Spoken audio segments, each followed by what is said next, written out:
begs, what are archetypes? Well, obviously, history and archetypes go together. This is the most extraordinary thing, right? That there's nothing in history that could happen or has happened that in some strange way mythology hasn't covered. And that's what I'm talking about is not from me. That's just generic understanding. Mythologies are really old. There's a point where they blur between a historical telling and maybe where history stops because documents have been burned, or just like it is when you're a child, you can't remember back to your childhood. So humanity can't remember back to its childhood in what we would call a historical way, but all the races have preserved what we call mythologies, which in a sort of a more garbled form, they have their own logic, obviously, do go back to primordial times, the fall of Atlantis, and whatever. But just like that motif of the fall of a great empire, the fall of a great monarch, those are universal. They're in the myths, but they could happen tomorrow. Yeah. The story of, Klaus Schwab falling from grace or being found with some hookers or something, right? Look, there's nothing, right, that ever could happen in our world that there's not some myth there to cover it. That is the shortest I can explain it. But the road I would prefer to take, though, is the one that the high Jungians take, and that is to say that once these archetypes are installed, we all have them. They're the background of consciousness. What we know as ego consciousness grows out of them, or they are like the DNA of the psyche, is the way that Jung explained it, DNA of the psyche. So at every step of what we know to be ego consciousness, waking consciousness, the archetypes are instrumental. Sometimes in a bad way. It's not all positive. And, but let's touch back on the history again, because I know that's a difficult concept for people to understand. An archetype starts as an idea, it starts as an experience. Now, Jung talked about a thing called the collective unconscious. Mm-hmm. And that sounds all fancy until you realize all it means is that the experiences he's talking about are not the experiences necessarily of an individual, they're the experiences of everyone. And that's all, we could talk for hours just on that. Yeah. So everyone has the same experiences. Everyone has an experience of mother. Everybody has an experience of father. Everybody has an experience of animal kingdom, cold, hunger, nourishment, enjoyment, pleasure, of fear. So these are universals. Now, what happens on the psychic level is that these experiences don't go away. When an individual experiences a fight with an animal, fear of death, the blood rising when you're in combat and war, right? Or any other, in fact, it's any and all experiences, so we don't even have to delineate them, anything, sexual attraction, whatever, right? Those memories don't go away. They are ingrained in consciousness, in our DNA in a way, right? But what Jung is talking about is that they don't only go away, even when the individual dies as an individual person. These experiences that all human beings have accrue over time. There's an accretion takes place, and an archetype is born at some point down the line. Yeah. There was actually a time when there were no archetypes because the experiences, hadn't gelled, because they're called constellations of energy, psychic energy. But this is then leading up to what I think is the most fascinating thing, and most Jungians don't talk about it. As the centuries pass, and actually millennia pass, these little, it's like, if you look then you'd see they're like, little engrams, little mini ideas, but they all constellate together. Like ideas constellate in the mind by association. So our experiences of mother all start coming together. They constellate slowly over the millennia. Mm-hmm. All the any and all experiences of mother, good and bad. This will have a meaning later when we deal with something like the anima, which can also appear as a terrible mother. And we've spoken about that before. Yeah. The Jung would say there's the bountiful mother and there's the terrible mother, right? And there's all different kinds of mothers. Archetypes are manifold. They're absolutely manifold. Think of I don't know if you've seen the Conan the Barbarian movie. When he's out on his journey, his wanderings, he comes across a witch. She is both seductress, right? Lover, wayshore, she actually does help him, and also a predator. And then finally turns into a fucking demon, right? So that's what I mean. It's like, well, what? That movie perfectly illustrates this. But what I'm trying to get at here is the constellating accretion over centuries and centuries of everybody's experience is recorded in every individual consciousness as an archetype. When it finally congeals together, and it's always ongoing, of course, that becomes an archetype, a thing of such immense psychic power that it's indescribable. The best way to describe it is imagine the planet Mercury, right? This tiny burned out, oxidized stone in space, and behind it, this colossus called the sun. Or think of, the floodlights in a giant, candlestick park or something going on, and a little ant crawling across the grass going, those bloody lights again. Now the ant, which is the ego, will still keep on crawling, right?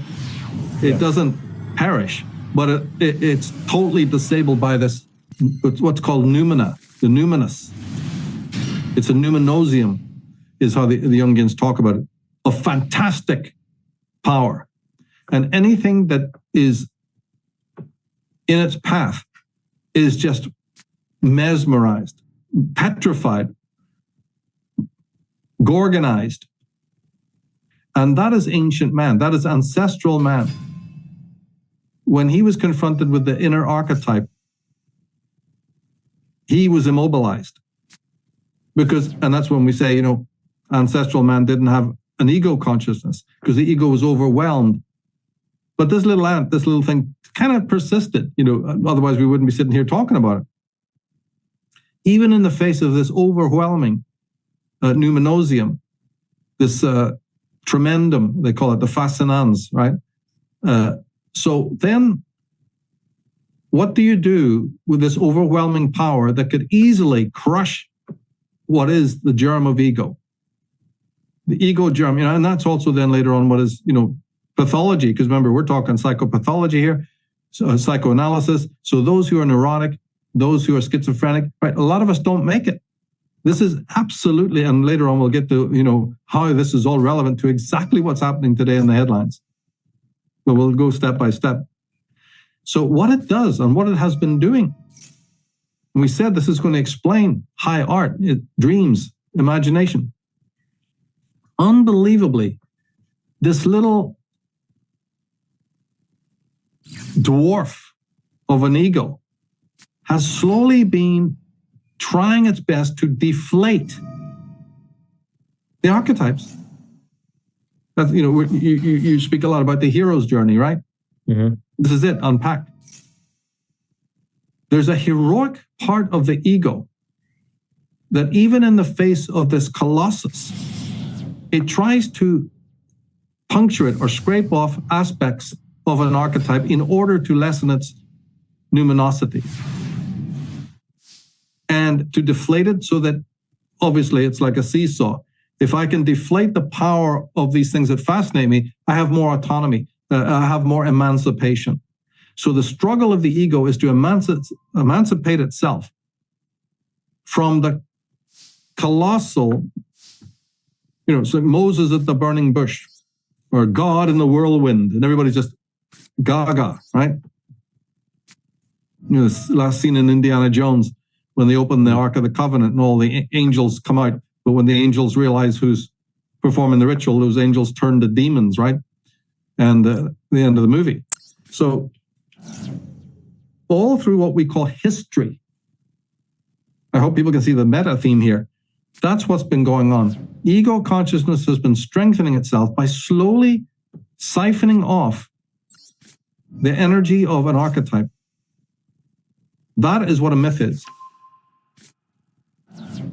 All the different myths we know are the content of storytelling, is this breaking apart. It's known by the Jungians as the fragmentation of the archetype. And without it, there's no concept of ego consciousness at all, because we would just be enthralled, overcome, bleached, and blinded and solarized or whatever. We'd be mortified, and we'd be back at the primitive level. There's those stages. So would it be something like multiple personality disorder, but where like the archetypes just keep taking over the person's psyche? Yeah, that's exactly what happens. You see, all sorts of pathologies take place when you succumb. I think we've talked before, at least I know I've mentioned it on dozens of occasions in Unslaved, that Freud's idea of neurosis and psychopathology was that content from within, from the id, possesses and takes over your consciousness, like what you're talking about. And he rooted most of the pathologies to this. Later, neo-Freudians, including his own daughter, started to change and came up with what's known as humanist psychology, in which, no, it's the external world and its pressures that cause an ego to break. But to answer your question, Jung didn't quite abandon the idea. Neither did Freud, right? I mean, neither did the neo-Freudians. In certain cases, like in the case of a world leader, like a Hitler, he is definitely possessed by an archetype. And so much so that he thinks he's a messiah and that he can control the lives of millions of people, and he's not speaking to an individual. All of these things show a possession from inside. So you still have it. But Jung is the one who really held on to it and didn't just cast it out. And for him, the possession of these archetypes is huge in his therapy, far more than it became, you see, with the Freudian school. And I like both. Both are so bloody important, right, to look at. But this is what causes an individual. So what the individual is doing is he's splintering the archetype into several individual myths in order to break the power of the central archetype, which is just too luminous, and too luminous, like they even measure light in candles.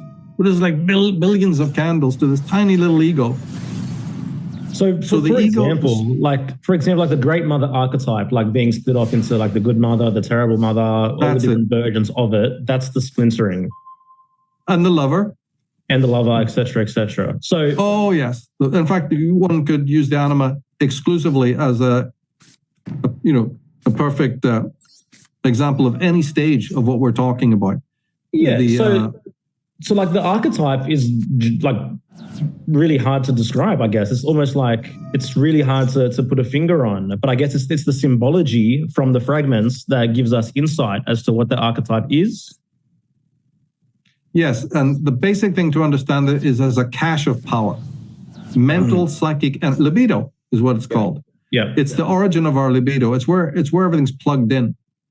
And you can come at this from many points of view, not just this point of view, but in my studies of many, many decades, this is to me the most important. And you'll see why when we move along a little bit. See, so you can think of it as just a cache of extraordinary power that has the deadly effect of overcoming ego and holding you in fascination, which for, thousands and thousands of years, early man was caught. He didn't have a consciousness like ours. And he lived in a state of absolute trepidation. And another feature of how you lessen the power of an archetype is to project it outwards. So what we know as Jungian projection is a way to, again, minimize the power of the archetype. So we get God, because the furthest thing away from us is the night sky. So early man projected, first it was a 7-pointed zodiac in the northern sky, the whole thing, then the 12 and all that. So we projected, the furthest thing to our eyesight is the night sky. We projected these fascinating numinous, I guess we could call them characters now at this point, out. So the archetype is out, so you can go, it's not blowing me up. So your multiple personality people and your schizophrenics are being blown up from inside because they're not projecting anymore. Manic people, right?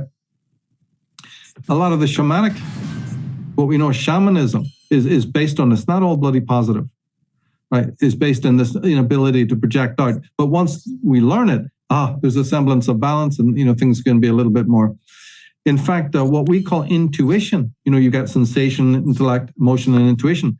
Intuition is the oldest part of us, more than reason, more than emotion, because it is the relic of what we're talking about.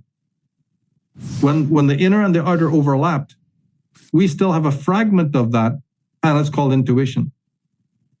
And some people rely on it more and some people less, but it links to what we're saying. Intuition was the type of dominant consciousness we had when this process of introjection of the archetype and our extrusion of it. So in other words, everything that we know to be the holy, the sacerdotal, everything, even nature worship, when nature was sacralized, is to do with the projection of the archetypes outside as another means to alleviating it, to deflating the power. This goes on even at night. Are you saying dreams. like we only have the evolution of consciousness that we have now because of the deflation of the archetypes? It's all based on that. Yeah. If you're coming from a Jungian point of view, that is. Yeah. So a dream then to Jung is the same thing. Remember, see, they now know through these scans of the brain that the brain is equally as active at night when you're sleeping as it is during the day. Now, they can't explain that. Jung could have explained it in seconds. The process of chipping away at this vast mountain of marble is going on day and night. The worker ants are still at it. Your consciousness is still at it because your bloody ego development demands it. So, the lights are on at night and the workers are out there digging up the road, making more images, mini myths. The books after books have been written about the connection between dream images and mythology, Otto Rank, and hundreds of others. Yeah, they are, but they both come from the same source. We are sort of almost vampiristically taking energy from the archetype. See, this is the strangest paradox of all. This is where it is really a lemniscate, because the ego will be overwhelmed by the unconscious, but any energy that it has to be an ego is taken from the unconscious. It's fed underneath anything, libido. The libido, the ego needs to be the hero to move through its own, what's called ontogenetic existence, is lent to it, borrowed from it, taken from the unconscious that also has this antagonistic. So there's a bivalent relationship with our own psyche. That's what makes a pudding of all of these non-dualists. Right there, and if they just read their Jung, they'd know that they're non-dualistic theories, which, by the way, are rampant in Eastern mysticism. That's why I reject it all. From even just this, what I'm talking about, of the bivalent relationship you have with your own unconscious. You need to get away from it. You need to differentiate. You need to individuate, as Jung called it. But the very power that you need to do that is rooted in the thing you're trying to get away from, the unconscious. Go explain that. Mm-hmm. You can't, and that's the Ouroboros. This thing that could overwhelm you, drag you back into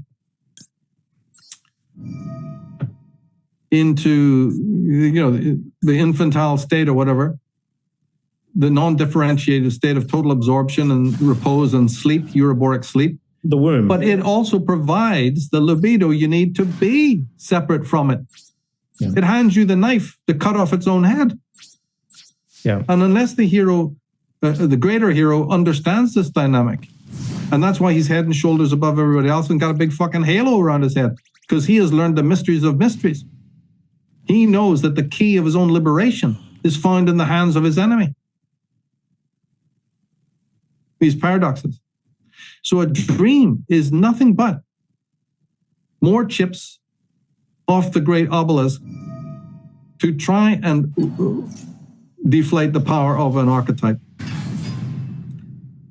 Storytelling for early man was a way of deflating, right? You spoke about a dream, you told a story, it was descriptive, it was never interpretive. But interpretation would mean they're all sitting around, analyzing each other. No. It was just sitting around describing. There was no analysis. It was simply a description of how I fought that great wolf, how the beautiful lady came to me in a dream, right? And what do you think high art is? We said that they would explain it. Everything you know is art, from the primitive cave paintings on to the most sophisticated art of later era, is exactly this process. There would be no art without what we're talking about. None, not even music. It's all part of our industry to do exactly what I've been saying. So we could end the story right there. There's enough analysis. There's enough insight into the, like I said, the holy. I don't care if it's, the worship of the zodiac or signs in the sky or Jesus or whatever it was, wherever you look. The holy originates in this as a way of disgorging archetypal content onto the world outside. Is the origin of religion, in all of its manifoldness. And until we know that, that's why the psychology of religion, the psychology of art, the psychology of mythology are far more interesting to me, But we can go on if you want, or are there any points? Yeah, well, just back to the beginning, where did the archetypes come from? How did this process begin of the ego chipping away from the archetypes, and where were the archetypes just always in existence, or no. How does it start? Only from original experience. You experience, so in primitive times, and we have to have a year or a period when this started, say Paleolithic. But wherever human consciousness existed, even in its most primitive animalistic stage, you still experienced something like hunger. So all the things that we experience today are obviously universal. They've been experienced by everyone all over the place. Sexual desire, right? The need to climb the mountain, the need to overcome an enemy, the feelings of giving birth to a child, or anything and all things accrue like a glacier, like a snowball. And those are the archetypes. Small individual thoughts that seek each other out because they're similar, and they come together in what we know as the archetypes. The animus, the anima, the wild man, the shadow. There's about 13 of them, These, what you're talking about is the history, phylogenetically, is so important, and that's not taught in school. See, maybe you could show the picture of the charioteer, card 7, and then, beside it, the fool. They're related. They exactly represent what we're talking about. The fool is the individual, ontogenetic, personalized experience of the individualized ego, probably in a very early stage of ego, but nevertheless. Whereas the chariot, who's drives on the ruts of what has gone before. See, the road ahead of him is not his own personal journey. It is the phylogenetic journey of those who've gone before. Mm-hmm. And so there is nothing that the individual can possibly experience that hasn't been experienced by somebody else, multiple people. So this is where the individual and the racial, the individual and the cultural interact. Now, it's not all one-way street, and it's not about predetermination. There's still a lot of freedom there, because you can still decide how fast your chariot goes, how many times you'll pull over and stop, and umpteen other, personal decisions you can make. But it doesn't stop the fact that the road that you're on was there before you didn't build it. Now, when you go down that road, we have to say something that's very, very important, and it helps answer the question. The archetypes, although we try to delimit their power and condense it, our own experiences of the day, given what I've just said about that an archetype is based in an individual's experience or all mankind, we're still experiencing. So the process of the another lemniscate, our individual experiences still feed the archetypes and will feed them to the end to oblivion, to apocalypse time. That feedback loop cannot be changed, cannot be altered. So somebody would say then, well, the archetype then is going to remain powerful forever. That's right. Our attempts to deflate it are only a temporary solution. I was going to try and get to that at the end here. But obviously, the archetype is going to remain the archetype, mate, because you are that ant in front of it. You can't possibly extinguish the racial history of all humankind. And what those people have experienced before you say that a lot of it was an evil mother, the terrible mother. You're not going to erase that. That's part of the archetype. Now, your conscious disposition, is going to be the active ingredient there to say, well, I've never experienced that, right? Your own comportment depends on what you will experience of an archetype. That's where the free will is. And good luck to you if you never have had that experience. So there's still a lot of, wriggle room and free will involved in this. But the archetype determines a certain amount of characteristics, or at least it's the palette from which you can then paint your own picture. It's the palette, it's the DNA, but you can do, the way you live is different. But in living and in experiencing, it feeds back into the archetype anyway. Mm-hmm. This is consciousness. What we're talking about here are the dynamics and the origins of consciousness. Yeah. Michael, you talk a lot about terrestrial trauma and causing a fracture in the psyche of man at some point. Like, what role does this play in what we're talking about? Is it just a new archetype of experiencing terrestrial trauma as well, or something deeper? No, that's it. That was a big biggie written into the psyche. I've always presented it as that and thought of it. When I first came across this information, I immediately thought of how Jung would look at it. So it's as important. To me, it's like hugely important, that one, the experience of that kind of trauma. Just as, and one, I might forget to mention this one. So no, we're going to get to it at the end. I was going to think about collective consciousness and the group consciousness, but that will come in as we go here. Just for those who might not be familiar, do you want to clarify what terrestrial trauma is? Well, that's just a series of cataclysms that may have our Earth has been torn apart by cataclysm. Look at, if you took away the water from the Pacific and the Atlantic Oceans, take a look at our ravaged Earth. Yeah. But because these terrestrial ones, and there's a big focus on ones that happened maybe about 13,500 years ago, then there was a series of sub cataclysms in the 8,000 BC and all that. There's been many, just so many. It's why it makes it a little bit difficult to date. And then there was the coming of this comet and stuff like that. So all of it is written in our consciousness. But the thing is, when those kinds of events happen, we block it. I think the pathology arose because when that kind of trauma happens, in the same way that when trauma happens today, say you have a very bad car accident, on the way to work or the way to the shops, guarantee you're not going to take that road again when all's back to normal. You'll find a couple of circuitous routes, right? Even if it adds more time on to the journey, because obviously you want to forget about that event. So we have come into collective amnesia. That's the cataclysm to me is far less. I love it. I've read up on the details of it and I know all the different theories, but that's not to me the big fucking interest. Yeah. Because other authors are fucking possessed by the details. They've written some very good books, but the word psychology never appears. I was turned on to the fact of what the hell did all of this do to the psyche? And of course, then we get into psychology, which says, well, you'll dissociate.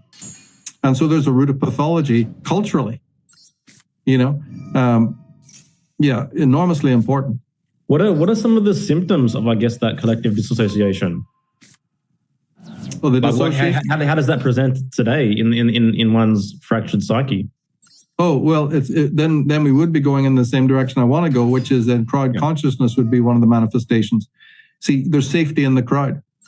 Yeah. So when we talk about the hero's journey and the path of the outsider and the process of rites of passage or individuation, those are all suspended by your absorption. And this is another one of these tremendum fascinans. You're not, it's numinous. The presence of the crowd is numinous. It's actually feminine, believe it or not. But although it appears to be active and mobilized and all, it's not. And it's comforting. It's a surrogate womb. Yeah. So you can't even come to the bottom. There's even theories from people like Otto Rank that say the unconscious, he didn't take a Jungian point. He thought the unconscious was a womb metaphor dreamed up because we don't want to leave the pleasure principle and enter in reality, because that will then, on one level, also reawaken trauma, which it actually does. The reality principle is where the threat, where the anxiety levels are, and mankind is looking for a way out. So dissociation, neurosis, the groupthink, totalitarianism, the authoritarian state. You can start racking it up now about, and also just start turning off, sitting in front of TV all day long, or, the internet, or all of these ways that we get, want to remain amnesiacs would be all where you'd look, for the consequences of something like that. Mm-hmm. Hatred of selfhood. Fuck. Do you realize? I mean, it's so fundamental. The hatred of individualism would be all part of this, strange as it sounds. Yeah. So how does an individual take this information and, I guess, consciously interact with the archetypes to benefit their own personal consciousness, their own personal life, their own personal journey? What does someone do with this to enhance the quality of their life? Well, remember, everything that we're talking about happens on an unconscious level. Mm-hmm. So what you're talking about is a sort of a more willful, volitional attitude towards what we're talking about. That's a whole different subject because, excuse me, most of the human race is under the sway of everything we're talking about, like people's dreams, right? That's autonomous. You don't will your dreams. When you think of a painting to do or a piece of music, it just flows out of you. There's like a preset need to work with the archetypes in that particular way. What do you think the sand paintings are, or a mandala, right? Everybody's already preoccupied. Everybody's already got a job description, no matter what they think they're doing, even these lunatic priests. Everybody's already employed processing, and even early man was in his own way, although he did it in a very, very different way. The tool set was far more limited. Although we have problems today because we're individualistic. Later on, we're going to get to this point about, okay, now that the individual is hyper-individuated, hyper-differentiated, that also causes a problem, which we'll describe in a minute. But I think you're already employed. Now, volitionally taking it up and saying, right, now that I know some of this and have read up on things, my art is obviously very, very different. My intent is very, very different. And then, you work with the archetypes in a different way. You pay attention to your inner mythologies through dreams. And what will happen then is you will start to notice, because remember, we didn't explicitly mention that myths, when you break the myth, we know what a myth is now. It's a broken down piece of an archetype, individualized to weaken it. But inside the myths are individual symbols. When you break a myth down, you get individual symbols, animal motifs or something else.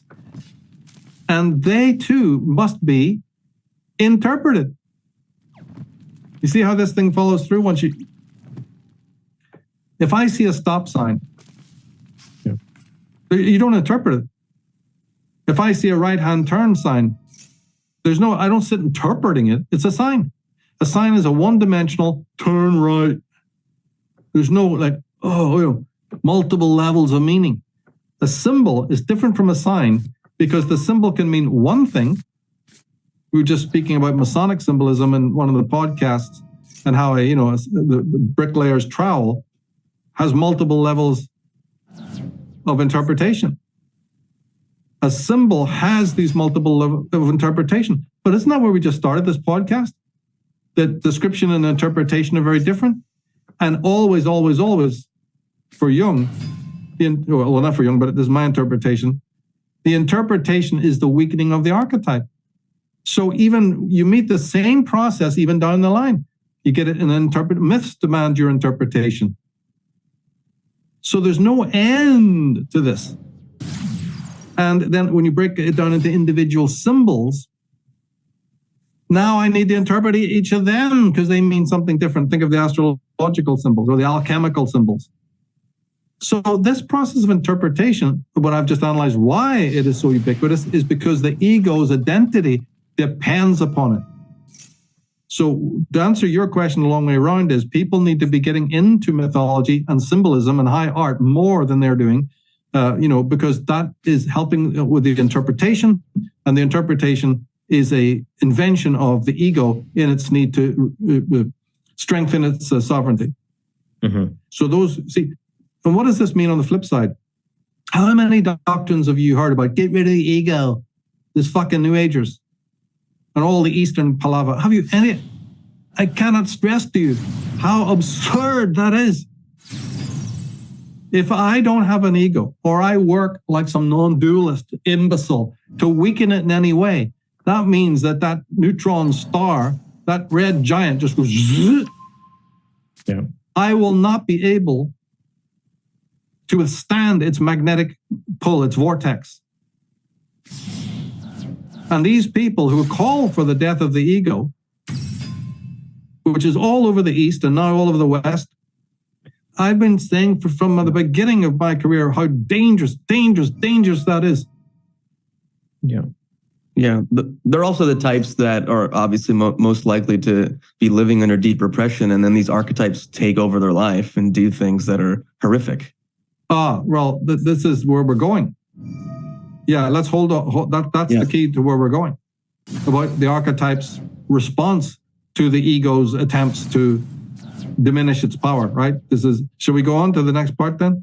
Yeah, sure. I just wanted to highlight too, even what you were saying, Joel, in terms of like what an individual can do. And Michael, you highlighted like knowledge is important. I mean, I remember when I first started reading Jung, or I read a couple of books. This was in my 20s on the gods in every man and the goddesses in every man. It was written by Jungian analyst Jean Bolin, and she talked about how each Greek god, or all the pantheon of gods, represented the psyche of man, represented these archetypes, and how if you want to be a more whole, complete individual, you need to integrate, Zeus. You need to integrate, the Poseidon, or maybe not integrate, but just allow these archetypes to play on you and provide you the gifts in your life. Yeah, I mean, and ultimately they all represent parts and aspects of ourselves. Like even in my own journey studying the tarot and studying the zodiac and astrology, like it awakens potentially different aspects of oneself that we've disowned.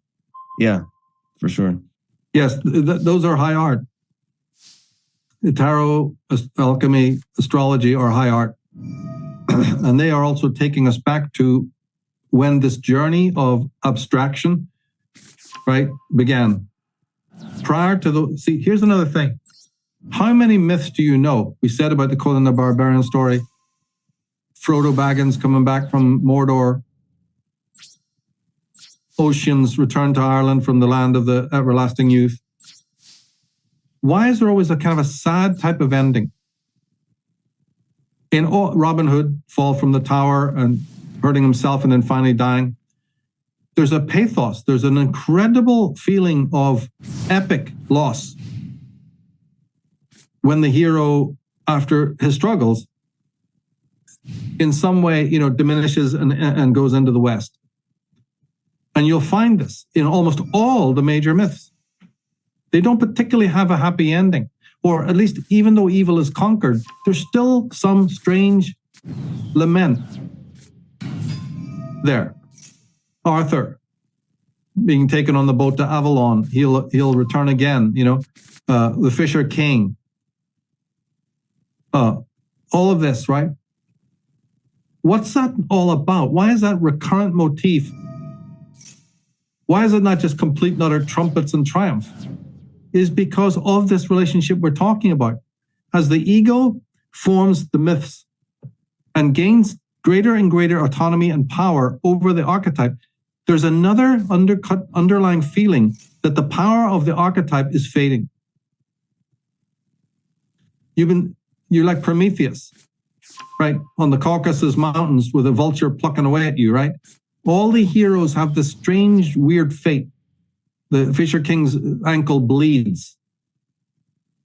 The others get old and decrepit, sometimes even imprisoned and what have you.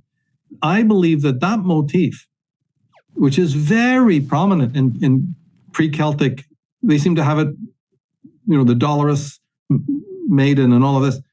So that is because there's an awareness of the ego that although it's empowering itself by way of the libido, it is a kind of a vampiristic relationship. And that there is a kind of a draining of the archetype's energy, right?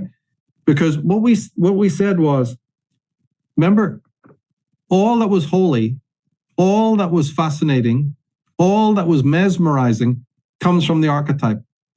If the archetype is projected outside, then you have the mesmerization coming from the outside. But early man already had it within in a way that's incomprehensible to us because we're obviously ego creatures, and the power is not as strong with us. So we couldn't possibly, unless something happens and mental disease it comes about, right? So there is this strange feeling that there's a diminution of the power of the sun. It's like, so imagine that I am able to dim this kind of light. I find the switch and I'm able to dim it. But doesn't it mean that I also now feel cold and naked because that light that I've basked in for eternity has suddenly gone cold? And might I not shiver in the corner? So here's the weird paradox with all of this. Too much deflation of the archetype leads to psychic impoverishment, almost in contradiction to what we're talking about. But no, we need to suck off the power of the archetype in order to have ego inflation, ego emancipation. But by a weird natural law, we can't, in fact, there's a point beyond which we cannot and probably should not go, because in the deflation of the archetype, we will actually feel naked in a barren place, no longer heated, no longer animated by something that, for millennia, our ancestors, the psyche itself, was able to, enjoy. And that's where we are in history today. There's been a desacralization. So all that you see in the headlines today, the state of males, the state of females, the NY, the apathy, the atomization, this kind of this belief in nothing. Even if you want to frame it in the fact that, religion, nobody believes in any religions anymore, and all of that, you could look at it that way. So ego inflation is not particularly leading in necessarily a good direction. Now, Freud iterated this exact thing we're talking about, but in a totally different way in his last book, Civilization and the Discontents. And